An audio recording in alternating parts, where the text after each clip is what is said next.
It's deeply intentional. When you develop a calm mind, you stop getting pulled by every emotion, every fear, every insecurity. You stop being a puppet of your environment, and you start being the author of your experience. Here's the truth. Fear loves chaos. Anxiety thrives in uncertainty. And the more noise there is in your head, the easier it is for fear to control you. But when you slow down, when you breathe, when you create stillness, something incredible happens. Clarity shows up. And clarity changes everything. With clarity, you can make decisions. With clarity, you can see what matters and what doesn't. You stop reacting and you start responding. We often think fear is something we need to fight. But fear isn't the enemy. It's just a signal, a message. And like any message, it can be heard, understood, and released. But that only happens when your mind is still enough to listen. That only happens when you create enough calm to hear your own truth through the noise of the world. So how do you get there? You build systems. You build structure, not for control, but for freedom. A calm mind doesn't mean you sit still all day. It means you have rituals that ground you. It means you protect your energy, your focus, your peace. You say no more often. You prioritize presence. You don't let every distraction steal your attention. Living without fear and anxiety isn't about avoiding problems. It's about learning how to meet them with strength. It's about becoming the kind of person who walks into chaos and brings calm with them. Not because the world is calm, but because they are. That's real power. That's leadership. And that's a life worth building. You can't wait for the world to calm down. You have to become the calm. You have to become the eye of the storm. Because once your mind is calm, fear loses its grip. Anxiety can't manipulate you. And suddenly, you're free. Free to lead, free to love, free to live. That's the power of a calm mind. Clarity doesn't come in a moment of panic. It doesn't arrive when your heart is racing, your mind is spinning, and your thoughts are scattered in 100 directions. Clarity comes after the noise, after the storm, after you've chosen to stop fighting everything around you just long enough to hear what's happening within you. Most of us live in a state of constant motion, mentally, emotionally, physically. We wake up and immediately reach for our phones. We scroll, compare, consume. From the moment our eyes open to the moment they close, we're reacting to emails, to traffic, to people's opinions, to expectations. And we wonder why we feel so lost, so overwhelmed, so unsure of what we want or where we're going. Here's what's really happening. Chaos is clouding our vision. When your mind is loud, it's impossible to see clearly. And when you can't see clearly, every step feels uncertain. You hesitate, you second guess, you question yourself, not because you're weak, but because your mind is crowded. You can't find direction in disorder. You can't find truth in noise. You can't find yourself when you're buried beneath everything else. Clarity isn't something you stumble into. It's something you make space for. It comes when you clear out the mental clutter, the overthinking, the worrying, the opinions of others that don't belong to you. It comes when you stop running from your thoughts and start listening to them. Not to get overwhelmed, but to understand. You can't clean up a room without stepping into it. The same goes for your mind. The moment you decide to slow down, to be still, you take back control. Stillness isn't weakness, it's discipline. It's strength under control. It's saying, I don't need to match the chaos around me. It's choosing peace on purpose. That choice is where clarity begins, because when the dust settles, you start to see the path. The noise clears, and the truth stands out. The things you thought were urgent, they're not. The things you were chasing, maybe they were never yours to chase. The things you kept avoiding, maybe that's where your next breakthrough is waiting. Clarity is not about knowing everything. It's about knowing enough to take the next step. It's about knowing what matters most and giving it your full attention. Chaos wants you to believe you have to do it all, fix it all, carry it all, right now. But clarity reminds you, not everything is yours to carry. Not everything deserves your energy. Not everything needs an immediate answer. When you calm your mind, your priorities reorder themselves. The real becomes obvious. The fake becomes exhausting. The truth gets louder and fear gets quieter. You begin to operate from alignment, not anxiety. From confidence, not confusion. A calm mind doesn't mean a life without pressure. It means pressure doesn't own you. It means you've trained yourself to see through the storm.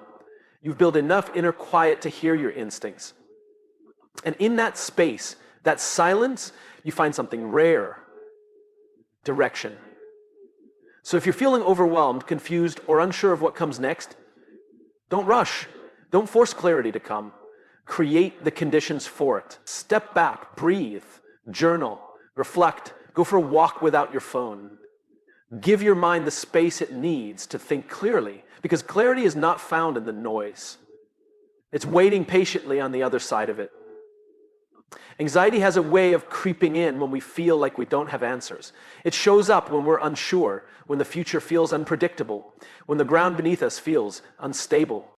It feeds off uncertainty.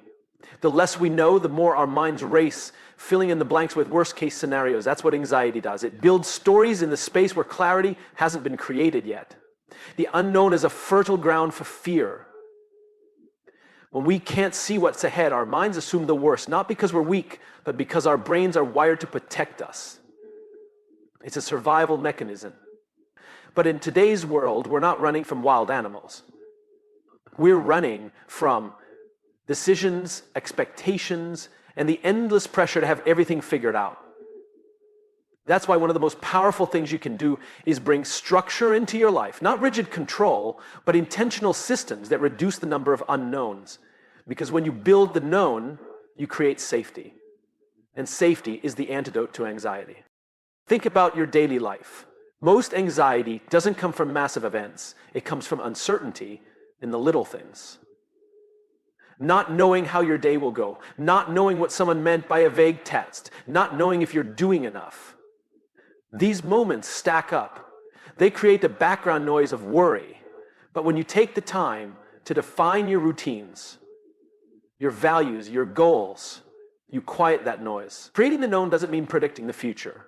It means taking control of what you can control. It means creating rituals in the morning that ground you. It means planning your week so your mind has fewer questions to spin over. It means defining what success means to you so you stop chasing someone else's definition. And even more importantly, it means deciding how you will respond when things go wrong.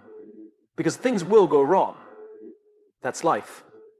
But when you've taken the time to know yourself, to know your principles, your tools, your anchors, the unknown becomes less terrifying. Because you're not stepping into it blindly. You're bringing certainty with you. There's a reason people journal, meditate, pray, exercise. Not because these things make life perfect, but because they build the known. They create familiarity. They give your nervous system a rhythm to fall back on when everything feels chaotic. That rhythm becomes a signal to your body and your brain. I'm safe, I'm grounded, I know what I'm doing. Anxiety can't thrive in that space. It may still knock on your door, but it won't move in.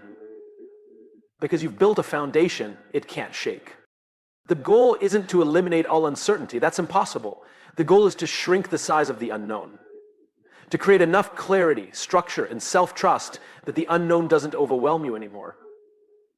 You can't plan for everything, but you can prepare for anything. And preparation isn't just about action. It's about mindset. It's about knowing who you are, what matters to you, and how you'll handle life when it doesn't go as planned. That's how you reclaim your power. You stopped giving all your energy to the things you can't predict and start investing it in the things you can build. Your habits, your mindset, your boundaries, your support system. Those are the knowns. And when they're strong, you'll walk into the unknown with steadiness, not fear. Anxiety isn't always loud. Sometimes it's a subtle hum in the background, a constant unease that we can't quite explain. We feel it when we wake up and don't know what the day holds. We feel it when we're waiting for a reply, when the future feels blurry, when we're unsure of what's next. That's because anxiety thrives in the unknown. It feeds off uncertainty. It expands in the absence of clarity. And in today's world, there's no shortage of unknowns. We're bombarded with constant change in our jobs, our relationships, the economy, even the news cycle. It's overwhelming.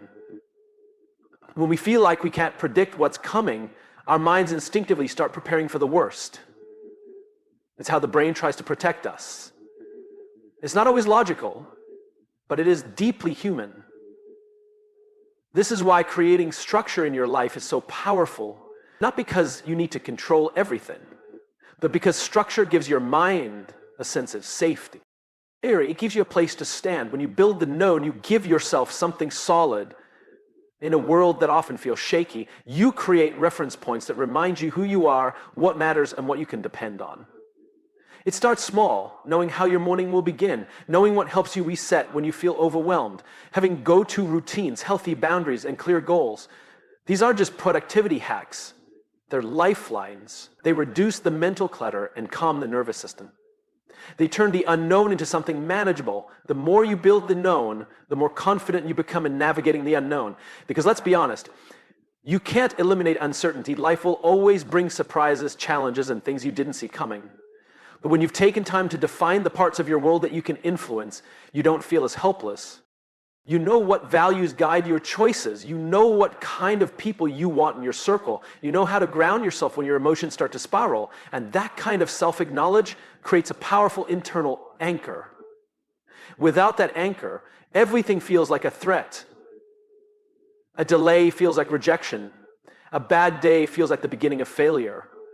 A small conflict feels like the end of a relationship. When you have stability inside, when you've built habits and beliefs that support you, your anxiety no longer gets to dictate the story. Even in chaos, you can choose calm. Even in the face of uncertainty, you can choose clarity. It's not about pretending everything's fine. It's about reminding yourself that you are not powerless. You always have the ability to shape your internal world, even when your external world feels unpredictable. So the question becomes, what are you building? Are you waiting for peace to arrive, or are you creating it? Are you hoping for certainty, or are you designing your own rhythms and rituals to feel secure? Peace doesn't just show up. It's cultivated. One decision, one routine, one intentional habit at a time. You take the swirling unknowns of life and you carve out space for what you know to be true about yourself, about your values, about what truly matters. When you do that, anxiety loses its grip. It may still show up, but it won't control you, because you've created a world, even if it's just a few solid pieces, that reminds you you're not lost. You're not helpless. You're building something real, something strong. We live in a world that glorifies movement. The faster you move, the more productive you seem. The more you do, the more praise you get. Rest is often labeled as weakness. Slowing down is seen as falling behind. But here's the truth most people miss. Stillness is not laziness. It's a strategic pause. And sometimes that pause is the smartest move you can make. Stillness isn't about doing nothing. It's about doing the right thing, which in certain moments is choosing not to act until clarity returns. When you're constantly moving, constantly reacting, constantly pushing, you lose the ability to reflect. And reflection is where wisdom comes from. It's where growth happens. It's where direction reveals itself. We're not machines. We're not designed to be on all the time. Even the best athletes know the importance of recovery. Even the sharpest minds understand the value of stepping back. Pausing doesn't mean you're giving up. It means you're preserving your energy, sharpening your vision, and preparing for what's next. Some of your most important decisions won't come from a state of hustle. They'll come in moments of stillness, when your heart catches up with your mind, and when you finally have enough space to hear your own thoughts. That space is where real alignment happens. The challenge is, stillness can feel uncomfortable. When you've been running on adrenaline, when you've been measuring your worth by how busy you are, being still can feel like failure. It can trigger guilt. It can make you feel like you're wasting time. But that discomfort is often a sign that you need the pause more than ever. Because what's the point of moving fast if you're going in the wrong direction? What's the point of achieving goals that aren't aligned with your truth? Stillness is how you check in. It's how you get honest with yourself. It's how you stop reacting and start responding from a place of strength instead of stress. In moments of stillness, you reclaim control. You're no longer letting the world dictate your next move. You're choosing it intentionally, deliberately, and that's what makes it strategic. Stillness creates the mental space for strategy, the emotional space for peace, and the physical space for renewal. Some of the most successful people in the world schedule time for stillness. They journal, they meditate, they go on walks without distractions. Not because they're avoiding life, but because they're preparing to meet it fully. They understand that clarity isn't something you stumble into while sprinting. It arrives when you give yourself permission to pause. We tend to believe we have to earn rest, that we only deserve it after we've pushed ourselves to exhaustion. But what if rest wasn't a reward, but a requirement? What if stillness wasn't a luxury, but a leadership tool? What if the quiet moments were the exact ones that position you to come back stronger, clearer, and more grounded? There's power in knowing when to move and when to wait, when to push and when to pause. And the pause isn't passive, it's a reset. It's where you reconnect with your values, realign with your purpose, and recharge your energy. It's what allows you to return to the world not just with momentum, but with meaning. So don't mistake stillness for weakness. Don't confuse rest with laziness. Stillness is intentional. It's thoughtful. It's the brave decision to stop chasing everything for a moment and instead to sit with what matters most. And in that quiet, you often find the answers you were rushing around trying to find. Stillness is strength in disguise. Fear is one of the oldest instincts we have. It's wired into our biology, meant to protect us from real danger. But in today's world, fear doesn't always come from lions in the wild. It comes from the stories we tell ourselves. Stories about what might happen, what could go wrong, what we're not good enough for. Fear is no longer just a response to what is. It's a reaction to what we imagine. And that's the truth most people overlook. Fear is a story. It's a narrative your mind creates in moments of uncertainty, and like any story, it has characters, conflict, and often a worst-case ending. But here's the thing. Just because your mind tells the story doesn't mean it's true. Just because it feels real doesn't mean it's reality. The story of fear is just one version. And you, the one experiencing it, you're also the one holding the pen. Most people live as if fear is the author, as if the script has already been written and they're just reading the lines. They let fear make their decisions, guide their relationships, shape their goals. They stop before they start. They settle for less. They shrink their lives down to what feels safe, not because they want to, but because the story of fear is so convincing. But here's what changes everything, realizing you can rewrite it. You don't have to believe everything fear tells you. You can question it. You can pause, take a breath, and ask, is this fear protecting me or limiting me? Because sometimes the thing you're afraid of isn't a threat. It's a threshold, a doorway to something better. And the only way through is to challenge the story that says you can't. Fear often starts its story with what if? What if I fail? What if I'm not good enough? What if I lose everything? But courage rewrites those lines with new questions. What if I succeed? What if I'm more capable than I think? What if this leads to something greater than I ever imagined? That's the power of holding the pen. You get to choose the narrative you live by. You get to edit the script. You get to decide what kind of character you are, the one who backs down or the one who steps up. Not because you're fearless, but because you're the author. And authors don't wait for permission. They create meaning out of mess. They turn doubt into dialogue. They move the story forward, even when they're uncertain how it ends. Think about it. The most powerful people in the world aren't those who never feel fear. They're the ones who recognize it, name it, and keep writing anyway. They don't let fear write the final chapter. They take back the pen. And that changes everything. So the next time fear starts telling you a story, stop and listen. But don't just listen. Answer back. Write your own version. One where you try. One where you grow. One where you lead, love, speak up, show up, even if your voice shakes.